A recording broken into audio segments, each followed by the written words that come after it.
Okay, let's start. Welcome everybody to this podcast, a podcast about how to deal with resistance. So the special guest of today is Romano Roth. Hi Hello. there. Welcome. So Romano, we know each other for 2 years. First time that we met, that was at DevOps Days Zurich. You're one of the co-organizers of DevOps Days Zurich. You work with the 𝐀𝐿𝐥𝐞 group. You're chief of DevOps. You have quite some experience when it comes to agile transformations and DevOps transformations. So you also have a lot of experience when it comes to resistance. So in our work field, we do a lot of agile and DevOps transformations. And with each transformation that we're working with, there's also some sort of resistance. Maybe a tiny bit of resistance, maybe a huge amount of resistance, but there's always resistance. So for the folks that don't know me, my name is Nijenhuis. I'm owner and founder of Solid Heroes, and used to be a co-organizer for DevOps Days Amsterdam. Now I'm working on my own company, owner and founder of Solid Heroes, and I create online courses specifically for agile coaches and scrum masters. And my next course will also be about how to deal with resistance. So for the ones that joined this podcast, at the end of this podcast, we have a gift for you. So stay tuned until the end of the podcast, and then we will give you a gift. So Romano, anything else that I should say about you, or maybe you want to add more about your introduction? No, that was absolutely perfect. Thank you very much. All right. So we're going to talk about how to deal with resistance. So I'm really curious about your opinion. So you have quite some experience when it comes to resistance, like I said, in the agile and the DevOps transformations. So a question for you. When you're facing resistance, let's say from a manager or let's say from a team member, do you think that you need to address this resistance in a different way when it is from a manager compared than resistance from a team member? Yeah, absolutely. When it comes to the management, you need to deal with resistance differently because it has a different focus on a management level. When you look at a manager, then he has or she has different concerns. Usually these concerns are of an organizational perspective, like concerns about budgeting, like concerns about the strategic alignment, or even if this has sort of a negative impact on his or her department. And that's a complete different focus. And what you need to do when you are talking with the management is you need to present a lot of facts and figures and data, and you always need to also, when you are arguing, you need to go onto the data level and look at the facts and figures. This is always very important. When you look at the team members itself, the resistance is more coming from concerns about their workload, about their skill set, or how it affects their day-to-day work. It's more in this area.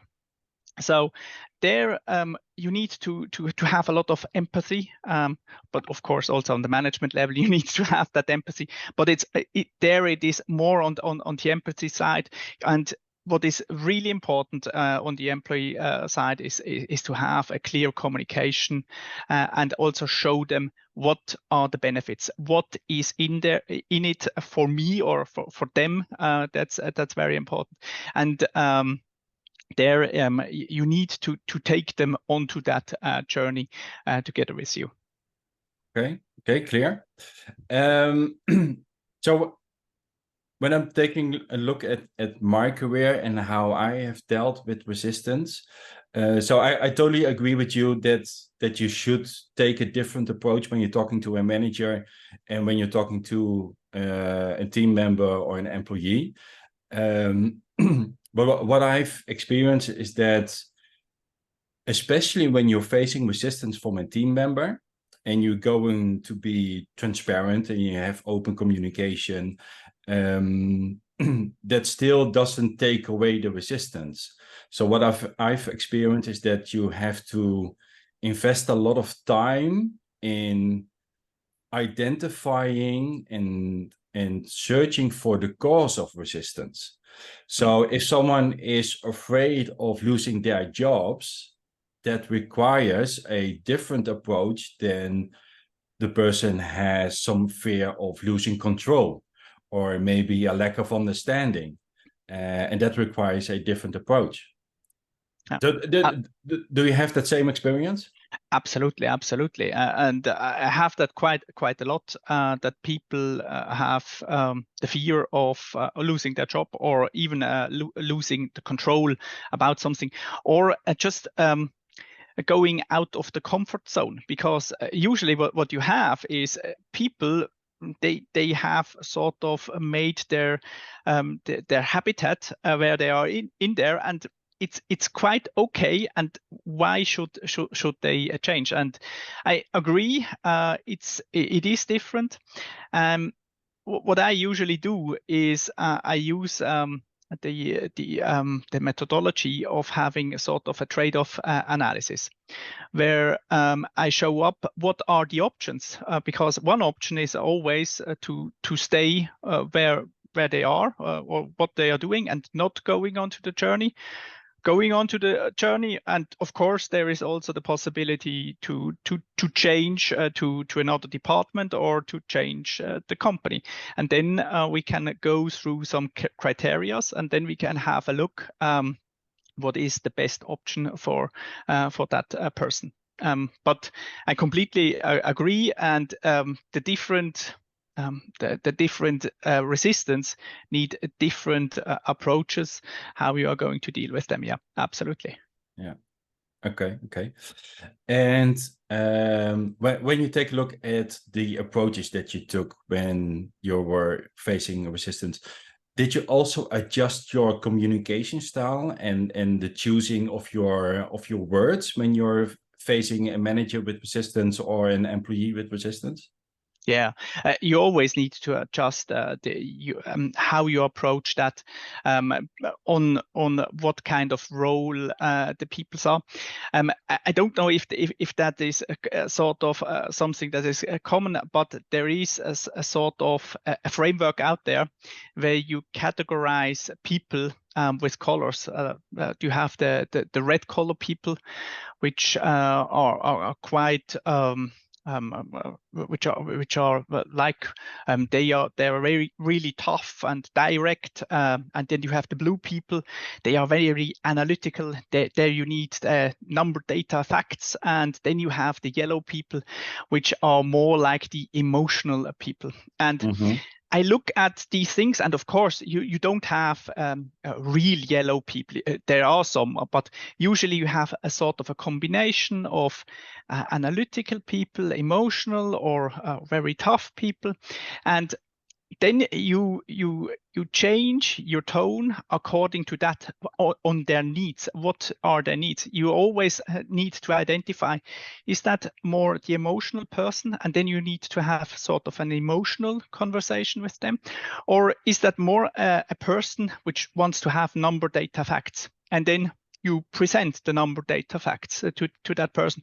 Or is it more the tough person, where you then also have a tough conversation with them, where you need to push back and say, no, it's like that.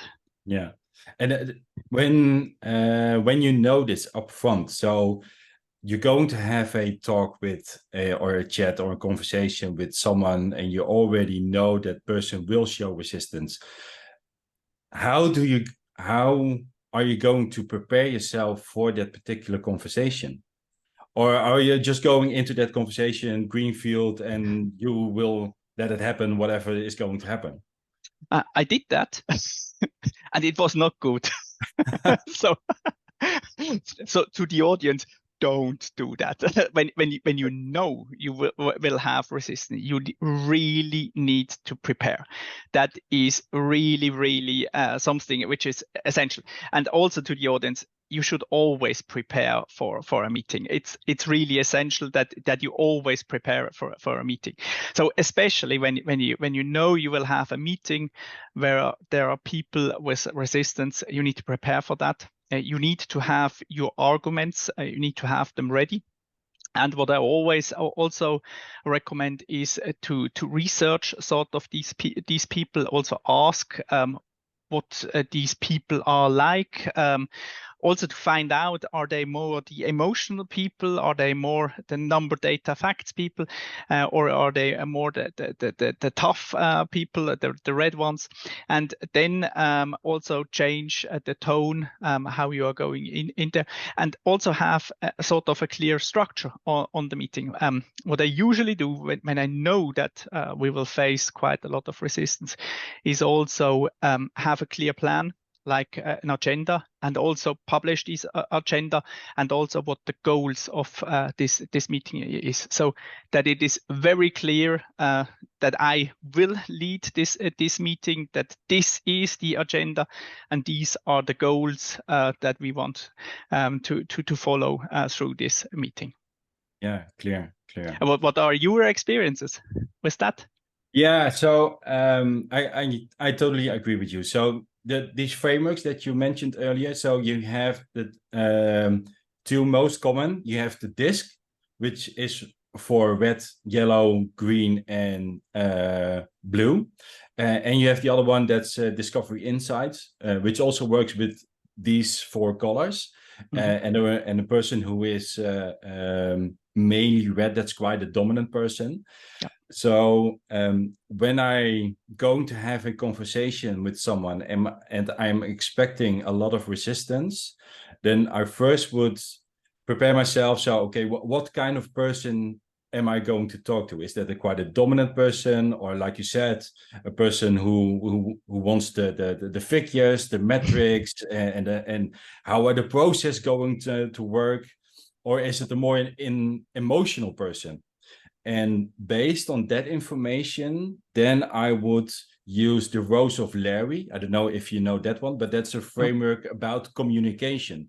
So when you're facing a very dominant person and you're going into that conversation and you're going to, how do you say it? When you're going to face that person with your demands, hey, I need this and this from you, then most likely that person will be offended and you will not get out of the conversation that you want to get out of the conversation. So it's far better to first please their egos, especially when it's a dominant person. Yeah. And once you have pleased their egos, then you can gently ask for their help. So I'm having this challenge and I really need your professional expertise around this, about this challenge. So can you please help me? And then they most likely will help you because you've pleased their ego. Yeah. And when you're talking to a person who's more analytic, then you have to provide some examples, some metrics that it really is going to work. And then you will get the help that you need from that person. And when you're going to face an emotional person, then you first have to address their feelings, their emotions, show empathy, like you said before. And then you can gently ask the question that you want to ask. And then you will get the collaboration that you want out of this conversation. Yeah, absolutely. I can fully agree, and I'm doing that quite a lot. But in the past, I also didn't do that, or I didn't know that there is resistance, and that's also quite dangerous when you are going into a meeting where you don't expect resistance, and then you suddenly have massive amounts of resistance. That's also very tough then. Yeah, I get it. So when we're talking about resistance and that you have to face resistance from a manager or for an employee, what kind of skills do you think that a person needs to have? Like, let's say a Scrum Master or an Agile coach or a DevOps coach. What kind of skills does the person needs to have in successfully dealing with the resistance?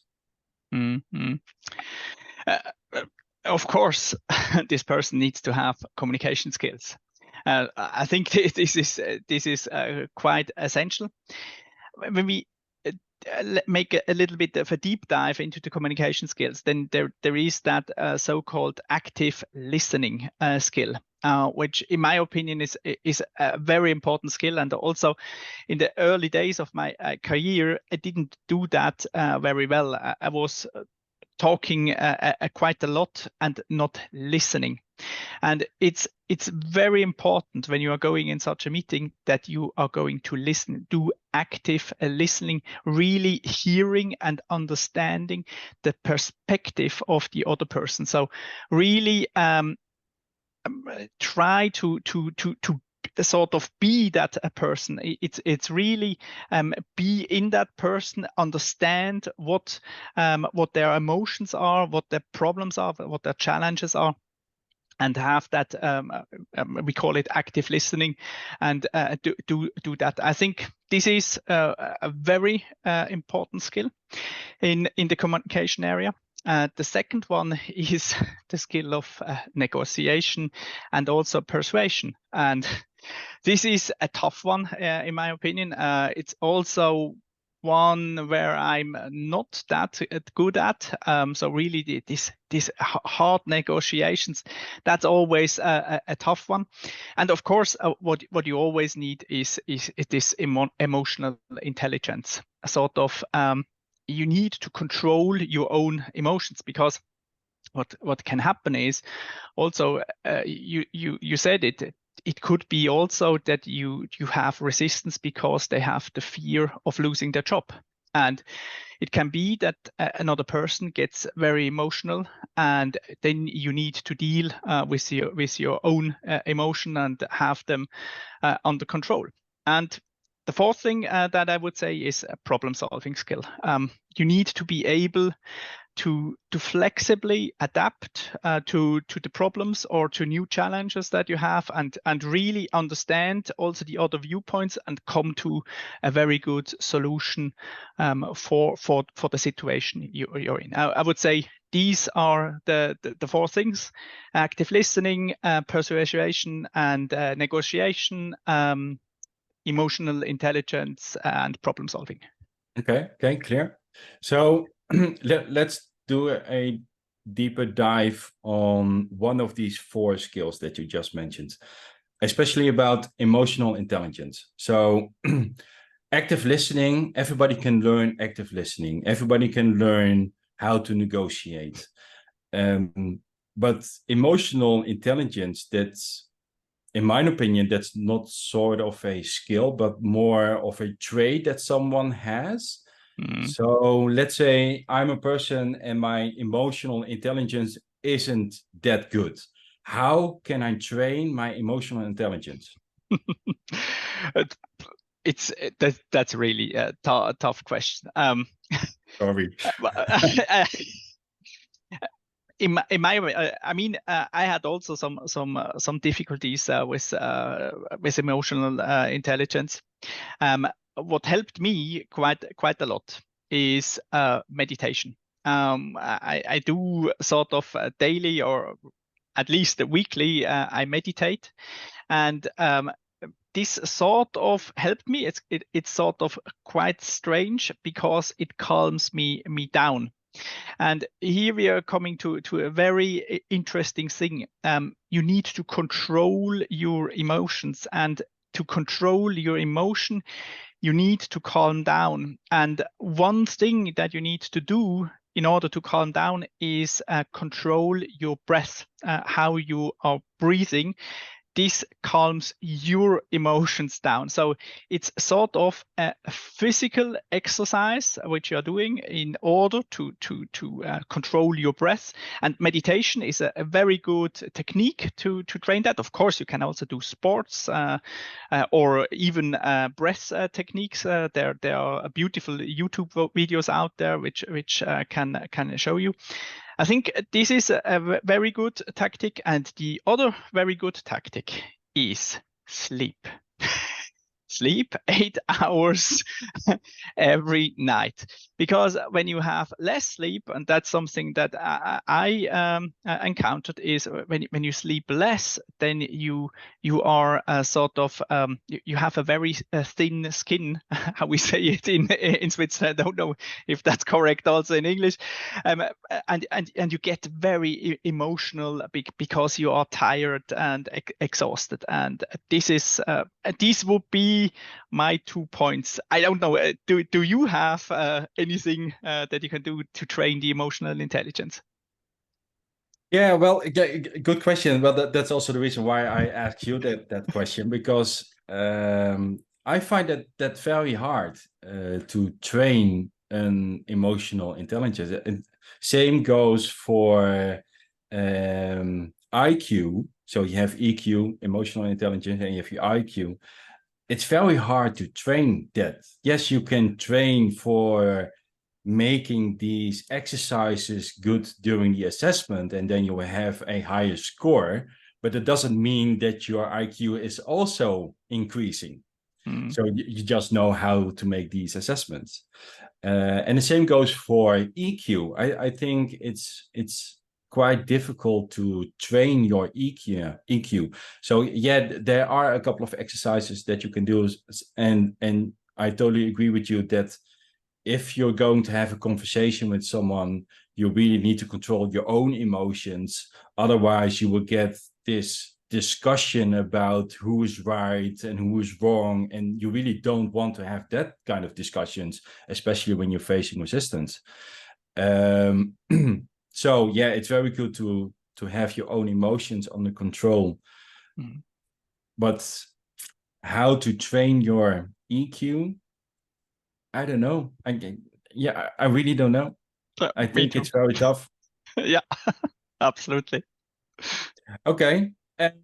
And let's have a chat about the causes. So we've mentioned a couple of things about losing control, losing their jobs. What, from your perspective, would be, can you name a top 5 of causes when a person is showing resistance? I would say the first one is obvious. It's the fear of change. Going sort of every change is a thing where you are going out of your comfort zone, and I would say that is one of the most things you have. People have sort of their comfort zone, and they are happy how it is, and there is that fear of change and what is happening. This is closely followed, in my opinion, by the lack of understanding. So not understanding what this change is all about, and sort of also not understanding why we need to change. And this is definitely something we as leaders need to bring to the people and show them why we want to have that change. I think these are the top 2 in my opinion. And the third one is fear of losing the job. It's sort of related, of course, with the other ones, but there is always when you have resistance, there is always sort of also people that fear that they could lose the job, or they are not anymore good enough for the new settings. When I need to go to a 4th one, then I would go many people, and this is also something that I see quite often. They went through quite some changes already. They had some changes, and they have bad experience with that. And I also have quite a lot of people in many companies that say, there is another consultant coming that wants to do a change. Yeah, just do your change. It's okay. And they just play through that, because there was in the past so many changes that happened, or only half happened, or didn't happen, and they just don't believe anymore in change. And then when I think about the fifth one, it's you need to involve the people, and it's not being involved. So if the change is just coming down from the top management, and they just say, look, this will be the change, and we are going now to execute that, and they don't involve the people, then this is also a massive cause of resistance. So that would be sort of my top 5 when I recap. It's the fear of change, the lack of understanding, the negative past experience, and the lack of involvement. Confidence. Lack of confidence. Yeah, exactly. Yeah. Okay. Clear. And so, what are your top 5, by the way? Yeah, I would have the same top 5 as you. And maybe I want to add a number 6 to it. So related to the thing that you mentioned, that people have bad experience of previous changes. What I've seen in my professional career is that top management would say, okay, we're going for agile, or we're going to implement safe, or all the teams need to do DevOps.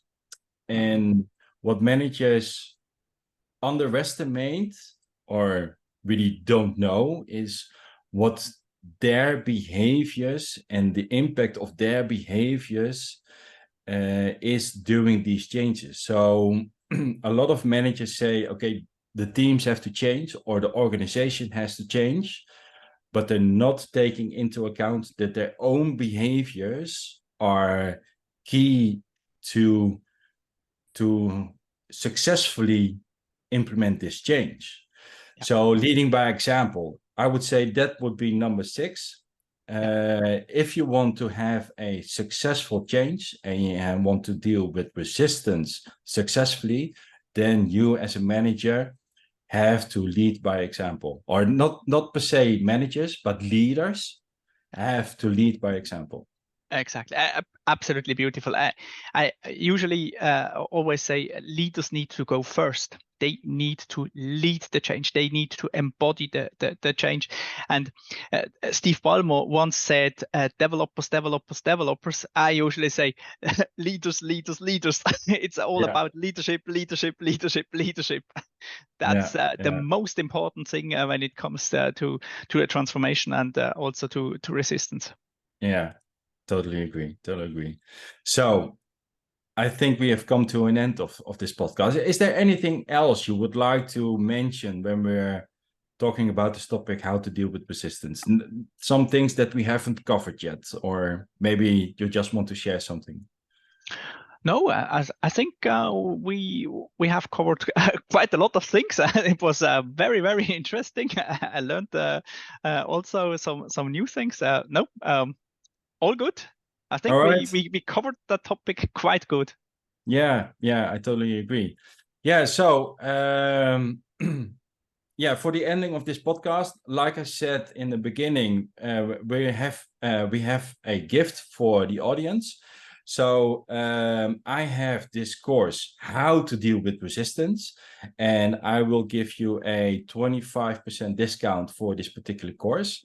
The only thing that you have to do, once these podcasts are published on our YouTube channel, so on the YouTube channel of Romano and on my YouTube channel, we have this question for you. Do you have examples of changes in your own organization? Most likely you have. So please share your example of the change and the resistance that you faced in your organization and how you've dealt with it. So make a comment on our YouTube channels, and once you've made a comment, then I will reach out to you and you get this 25% discount for this particular course. Anything else you want to add, Romano? No, thank you very much. It was an awesome podcast. Thank you for having me. Yeah, well, thank you for being here. So a great conversation, and thank you very much for sharing your experience and your wisdom. So I wish you all the best, and I will see you soon. See you soon. Bye. Ciao.